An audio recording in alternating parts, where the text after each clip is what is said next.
श्री गणेशाय नमः।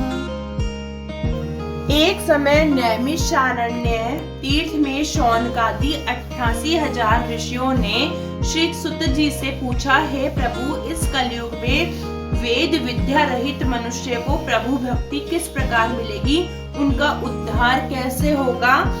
इसलिए हे श्रेष्ठ मुनि, कोई ऐसा तप कहिए जिसमें थोड़े समय में ही पुण्य प्राप्त होवे तथा मन वांछित फल मिले। वह कथा सुनने से हमारी इच्छा है। सर्वशास्त्र ज्ञाता श्री सुत जी बोले, हे वैष्णवों, में पूज्य, आप सबने प्राणियों के हित की बात पूछी है।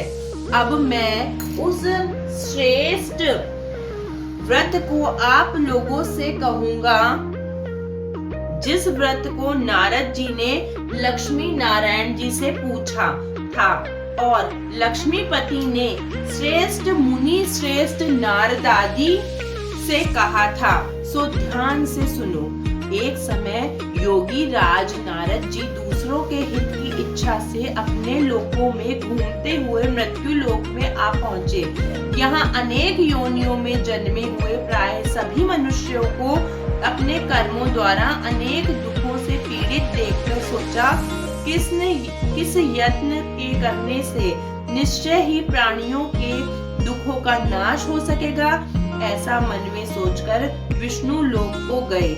वहां श्वेत वर्ण और 4 भुजाओं वाले देवों के देव नारायण को देखकर जिनके हाथों में शंख, चक्र, गदा और पद्म थे तथा वरमाला पहने हुए थे, स्तुति करने लगे।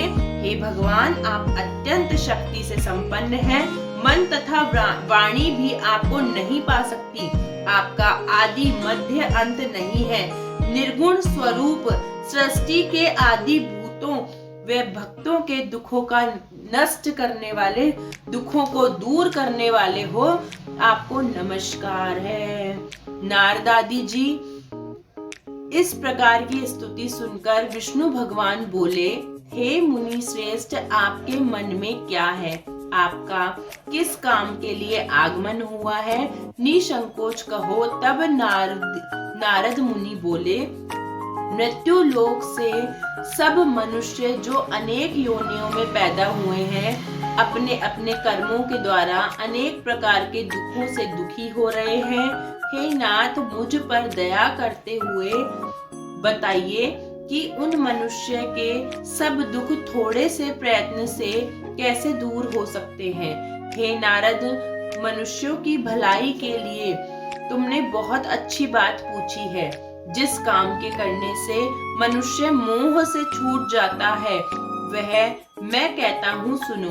बहुत पुण्य देने वाला स्वर्ग तथा मृत्यु लोक दोनों में दुर्लभ एक उत्तम व्रत है।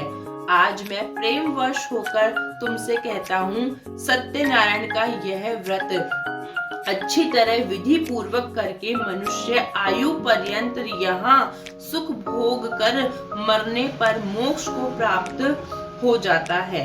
श्री भगवान के वचन सुनकर नारद मुनि बोले कि उस व्रत का फल क्या है, क्या विधान है और किसने यह व्रत किया है, किस दिन यह व्रत करना चाहिए, विस्तार से बताइए।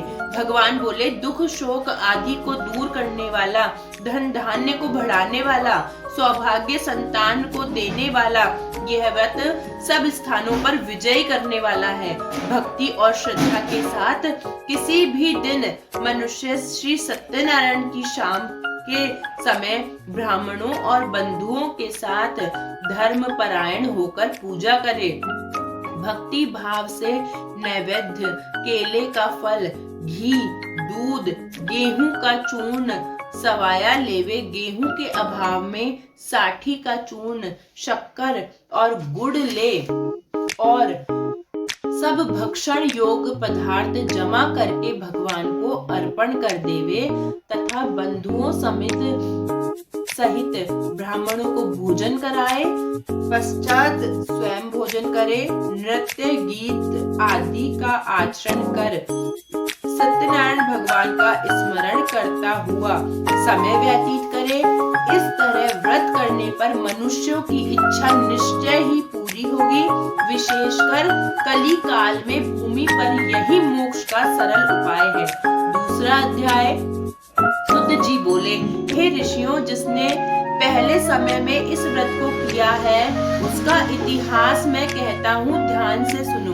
सुंदर काशीपुरी नगरी में एक अत्यंत निर्धन ब्राह्मण रहता था।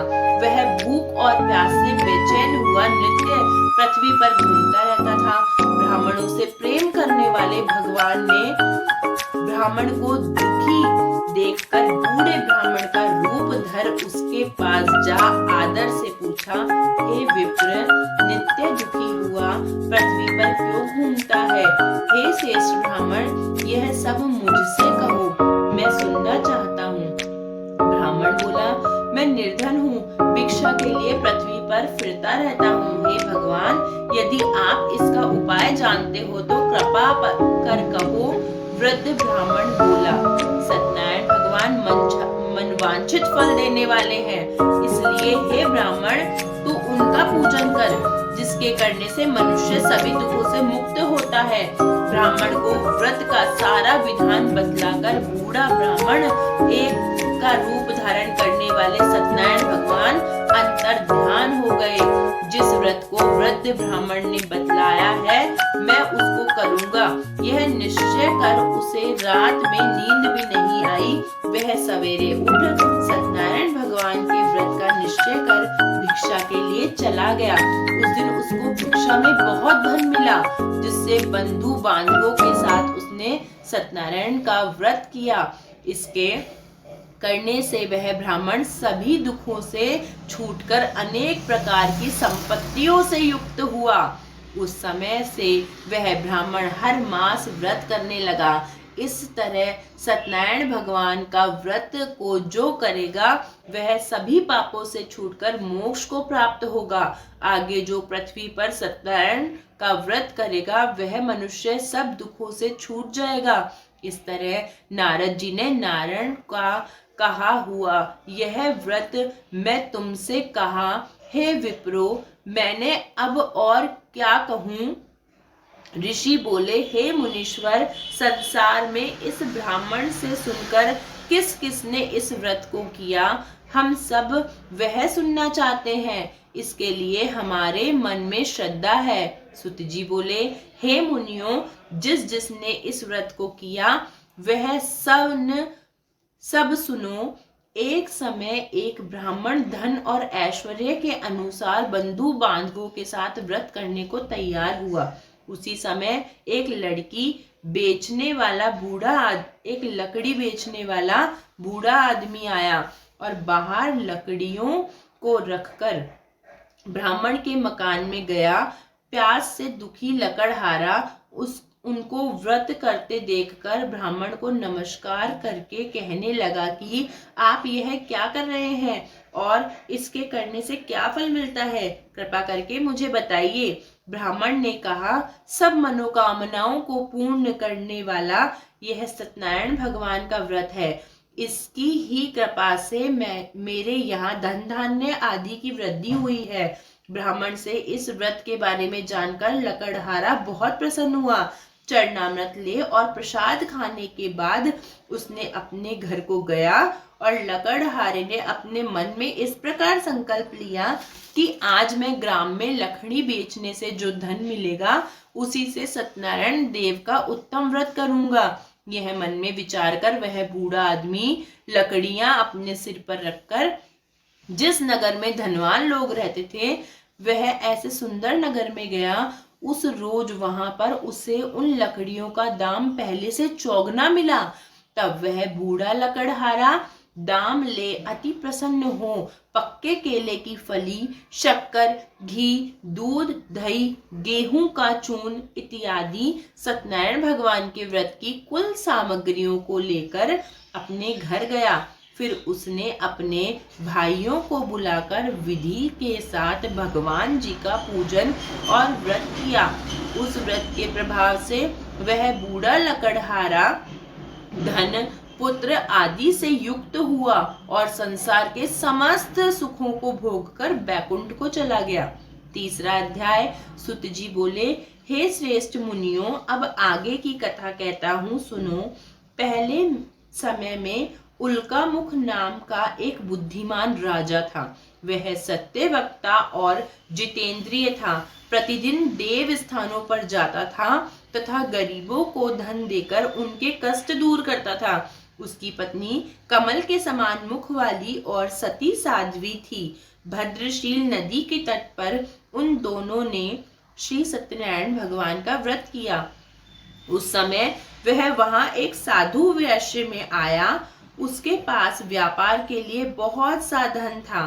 वह नाव को किनारे पर ठहरा कर राजा के पास गया और राजा को व्रत करते देख विनय के पास से पूछने लगा, हे राजन, भक्ति युक्त चित्त से आप यह क्या कर रहे हैं? मेरी सुनने की इच्छा है, सो आप यह मुझे बताइए। राजा बोला, हे साधु, अपने बांधवों के साथ पुत्रादि की प्राप्ति के लिए महाशक्तिवान सत्यनारायण भगवान का व्रत और पूजन किया जा रहा है। राजा के वचन सुनकर साधु आदर से बोला, हे राजन, मुझसे इसका सब विधान कहो, मैं भी आपके कथा अनुसार इस व्रत को करूंगा। मेरे भी कोई संतान नहीं है और इसके निश्चय से हो भी जाएगी। राजा से सब विधान सुन व्यापार से निवृत्त हो वह आनंद के साथ घर गया। साधु ने अपनी स्त्री से संतान देने वाले व्रत का समाचार सुनाया और कहा कि जब संतान होगी तब मैं इस व्रत को करूंगा। साधु ने ऐसे वचन अपनी स्त्री लीलावती से कहे। एक दिन उसकी स्त्री लीलावती पति के साथ आनंदित हो सांसारिक धर्म में प्रवृत्त होकर सत्यनारायण भगवान की कृपा से गर्भवती हो गई तथा 10वें महीने में उसके एक सुंदर कन्या का जन्म हुआ। दिनों दिन वह इस तरह बढ़ने लगी जैसे शुक्ल पक्ष का चंद्रमा बढ़ता है। कन्या का नाम कलावती रखा गया। तब लीलावती ने मीठे शब्दों में अपने पति से कहा, जो संकल्प आपने किया था भगवान का व्रत करूंगा, अब आप उसे करिए। साधु बोला, हे प्रिय, विवाह पर करूंगा। इस प्रकार अपनी पत्नी को आश्वासन दे वह नगर को गया। कलावती पितृगृह में वृद्धि को प्राप्त हो गई। साधु ने जब नगर में सखियों के साथ अपनी पुत्री को देखा तो वह तुरंत दूत बुलाकर कहा कि पुत्री के वास्ते कोई सुयोग्य वर देख कर लाओ। साधु की आज्ञा पाकर दूत कंचन नगर में पहुंचा और वहां पर बड़ी खोज और देखभाल कर लड़की के लिए सुयोग्य वाणिक पुत्र को ले आया। उस सुयोग्य लड़के को देखकर साधु ने अपने बंधु बांधवों से प्रसन्नचित्त अपनी पुत्री का विवाह उसके साथ कर दिया, किंतु दुर्भाग्य से विवाह के समय भी उस व्रत को करना भूल गया। तब श्री भगवान क्रोधित हो गए और श्राप दिया कि तुम्हें दारुण दुख प्राप्त होगा। अपने कार्य में कुशल साधु बनिया जमाता सहित समुद्र स्थित रतनपुर नगर में गया और वहां दोनों ससुर और जमाई चंद्रकेतु राजा के उस नगर में व्यापार करने लगे। एक रोज भगवान सत्यनारायण की माया से प्रेरित हो कोई चोर राजा का धन चुराकर जा रहा था, किंतु राजा के दूतों को आता देखकर चोर घबराकर भागते हुए राजा के धन को वहीं चुपचाप रख दिया जहां वो ससुर जमाई ठहरे हुए थे।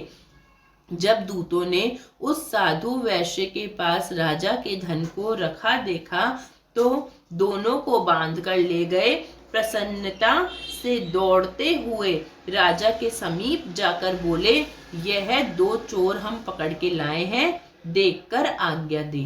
तब राजा की आज्ञा से उनको कठोर कारावास में डाल दिया और उनका सब धन छीन लिया। सत्यनारायण भगवान के श्राप द्वारा उनकी पत्नी भी घर में बहुत दुखी हुई और घर पर जो धन रखा था चोर चुरा कर ले गए। शारीरिक मानसिक पीड़ा, भूख प्यास से अति दुखित हो अन्न की चिंता में कलावती एक ब्राह्मण के घर गई। वहां उसने सत्यनारायण भगवान का व्रत होते देखा। फिर कथा सुनी तथा प्रसाद ग्रहण कर रात को घर आई। माता ने कलावती से कहा, हे पुत्री, अब तक कहाँ रही, वह तेरे मन में क्या है?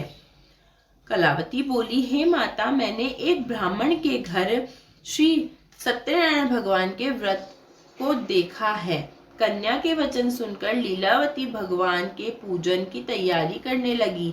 लीलावती ने परिवार और बंधुओं सहित श्री सत्यनारायण भगवान का पूजन किया और वर मांगा कि मेरे पति दामाद शीघ्र आ जावे। साथ ही प्रार्थना की कि हम सबका अपराध क्षमा करो। सत्यनारायण भगवान इस व्रत से संतुष्ट हो गए और राजा चंद्रकेतु को स्वप्न में दर्शन देकर कहा, हे राजन, दोनों वैश्यों को प्राप्त ही छोड़ दो और सब धन जो तुमने ग्रहण किया है दे दो, नहीं तो मैं तेरा धन, राज्य, पुत्र आदि सभी नष्ट कर दूंगा। राजा से ऐसे वचन कहकर भगवान अंतर्ध्यान हो गए। प्रातः काल राजा चंद्रकेतु ने सभा में अपना स्वप्न सुनाया। फिर दोनों वाणिक पुत्रों को कैद से मुक्त कर सभा में बुलाया। दोनों ने आते ही राजा को नमस्कार किया। राजा मीठे वचनों से बोला, हे महानुभावों, भावी वर्ष ऐसा कठिन दुख प्राप्त हुआ है, अब तुम्हें कोई भय नहीं। ऐसा कहकर राजा ने उनको नए नए वस्त्र आभूषण पहनाए तथा उनका जितना धन लिया था उससे दुगना धन देकर आदर सहित विदा किया। दोनों वैश्य अपने घर को चल दिए। चौथा अध्याय। सुतजी बोले, वैश्य ने मंगलाचार करके यात्रा आरंभ की और अपने नगर को चला। उसने थोड़ी दूर निकलने पर दंडी वेशधारी सत्यनारायण भगवान ने पूछा, हे साधु, तेरी नाव में क्या है? अभिमानी वाणिक हंसता हुआ बोला, हे दंडी, आप क्यों पूछते हो? क्या धन लेने की इच्छा है? मेरी नाव में तो बेल और पत्ते भरे हैं। वैश्य का कठोर वचन सुनकर भगवान ने कहा, तुम्हारा वचन सत्य हो। दंडी ऐसा कहकर वहां से दूर चले गए और कुछ दूर जाकर समुद्र के किनारे बैठ गए। दंडी के जाने पर वैश्य ने नित्य क्रिया करने के बाद नाव को ऊंची उठी देखकर अचंबा किया और नाव में बेल पत्ते आदि देखकर मूर्छित हो गए, जमीन पर गिर पड़ा। फिर मूर्छा खुलने पर अत्यंत शोक प्रकट करने लगा। तब उसका दामाद बोला कि आप शोक न करें, यह दंडी का श्राप है, अतः उसकी शरण में चलना चाहिए, तभी हमारी मनोकामना पूर्ण होगी। दामाद के वचन सुनकर वह दंडी के पास पहुंचा और अत्यंत भक्ति भाव से नमस्कार करके बोला, मैंने जो आपसे असत्य वचन कहे थे उनको क्षमा करो। ऐसा कहकर महान शोकातुर हो रोने लगा। तभी दंडी भगवान से बोले, हे वाणिक पुत्र, मेरी आज्ञा से बार बार तुम्हें दुख प्राप्त हुआ है, तू मेरी पूजा से विमुख हुआ है। साधु बोला, हे भगवान, आपकी माया से मोहित ब्रह्मा आदि भी आपके रूप को नहीं जानते, तब मैं अज्ञानी कैसे जान सकता हूँ? आप प्रसन्न होइए, मैं सामर्थ्य के अनुसार आपकी पूजा करूंगा। मेरी रक्षा करो और पहले के समान नौका में धन भर दो। उसके भक्ति युक्त वचन सुनकर भगवान प्रसन्न हो उसके इच्छा अनुसार वर देकर अंतर्ध्यान हो गए। तब उसने नाव में आकर देखा, नाव धन से परिपूर्ण है। फिर वह भगवान का पूजन कर साथियों सहित अपने नगर को चला गया। अब अपने नगर के निकट पहुंचा तो दूत को घर भेजा। दूत ने साधु के घर जाकर उसकी स्त्री को नमस्कार कर कहा कि साधु अपने दामाद सहित इस नगर के समीप आ गए हैं। ऐसा वचन सुन साधु की स्त्री ने बड़े हर्ष के साथ सत्यदेव का पूजन कर पुत्री से कहा, मैं अपने पति के दर्शन करने को जा रही हूँ, तू कार्य पूर्ण कर शीघ्र आ जाना। माता के ऐसे वचन सुनकर कलावती प्रसाद छोड़कर पति के पास गई। प्रसाद की अवज्ञा के कारण सत्यदेव ने रुष्ट हो उसके पति को नाव सहित पानी में डुबो दिया। कलावती अपने पति को न देखकर रोती हुई जमीन पर गिर गई। इस तरह नौका को डूबा हुआ और कन्या को रोता देखकर साधु दुखित हो गया। हे प्रभु, मुझसे या मेरे परिवार से जो भूल हुई हो उसे क्षमा करो। उसके दीन वचन सुनकर सत्यदेव प्रसन्न हो गए और आकाशवाणी हुई, हे साधु, तेरी कन्या मेरे प्रसाद को छोड़कर आई है, इसलिए इसका पति अदृश्य हुआ है। यदि वह घर जाकर प्रसाद खाकर लौटे तो इसका पति अवश्य मिलेगा। ऐसी आकाशवाणी सुनकर कलावती ने घर पहुंचकर प्रसाद खाया, फिर आकर पति के दर्शन किए। तत्पश्चात साधु ने बंधु बांधवों सहित सत्यदेव की विधि पूर्वक पूजन की। उस दिन से वह पूर्णिमा को सत्यनारायण भगवान का पूजन करने लगा। फिर इस लोक का सुख भोग कर वह अंत में स्वर्ग लोक को गया। 5वां अध्याय। सुत जी बोले, हे ऋषियों, मैं और भी कथा कहता हूँ, सुनो। प्रजापालन में लीन तुंगध्वज नाम का एक राजा था। उसने भी भगवान का प्रसाद त्याग कर बहुत दुख पाया। एक समय वन में जाकर वन्य पशुओं को मारकर बड़ के पेड़ के नीचे आया। उसने ग्वालों को भक्ति भाव से बांधवों सहित सत्यनारायण जी का पूजन करते हुए देखा। राजा देखकर भी अभिमानवश वहां नहीं गया और न ही नमस्कार किया। जब ग्वालों ने भगवान का प्रसाद उसके सामने रखा तो वह प्रसाद को त्याग कर अपनी सुंदर नगरी को चला गया। वहीं उसने अपना सब कुछ नष्ट पाया तो वह जान गया कि यह भगवान ने किया है। तब वह विश्वास कर ग्वालों के समीप गया और विधि पूर्वक पूजन कर प्रसाद खाया तो सत्यदेव की कृपा से पहले जैसा था वैसा ही हो गया। फिर दीर्घ काल का सुख भोग कर वह मरने पर स्वर्ग लोक को गया। जो मनुष्य इस परम दुर्लभ व्रत को करेगा, भगवान की कृपा से उसे धन्य धान की प्राप्ति होगी। निर्धन धनी और बंदी बंधन से मुक्त होकर निर्भय हो जाता है। संतानहीनों को संतान की प्राप्ति होती है तथा सब मनोरथ पूर्ण होकर अंत में बैकुंठ धाम को जाता है। जिन्होंने पहले इस व्रत को किया है, अब उनके दूसरे जन्म की कथा कहता हूँ।